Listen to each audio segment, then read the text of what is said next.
डोंबिवलीतल्या स्फोट प्रकरणी अमुदान कंपनीच्या दोन्ही मालकांना अटक। आरोपी मालती मेहता आणि आरोपी मलय मेहताला अटक। स्फोटामध्ये 8 जणांचा मृत्यू।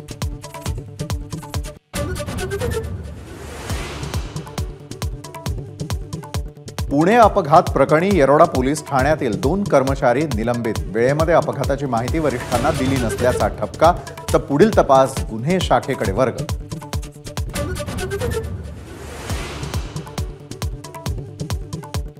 विशाल अग्रवाल सह 6 आरोपींना 14 दिवसांची न्यायालयीन कोठडी। आरोपींचा जामिनासाठी अर्ज।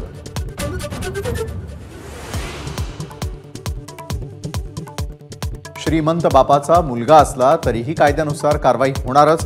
पुणे अपघात प्रकरणावरून पालकमंत्री अजित पवारांचा इशारा।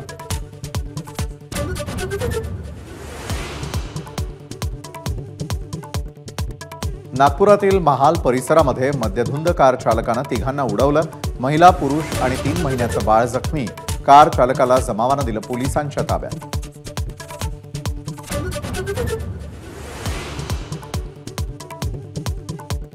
मुंबईतील पावसाळ्यापूर्वी कामांचा मुख्यमंत्री शिंदेंकडून आढावा। युद्धपातळीवर नालेसफाई सुरू, तसंच मुंबईमधील अनधिकृत होर्डिंग्स काढण्याचे आदेश।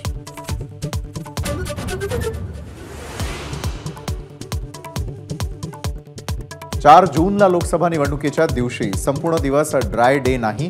मुंबई हायकोर्टाचा महत्त्वाचा निकाल।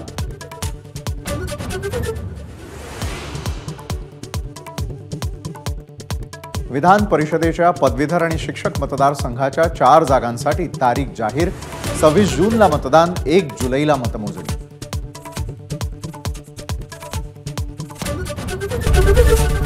एबीपी माझा, उघडा डोळे बघा नीट।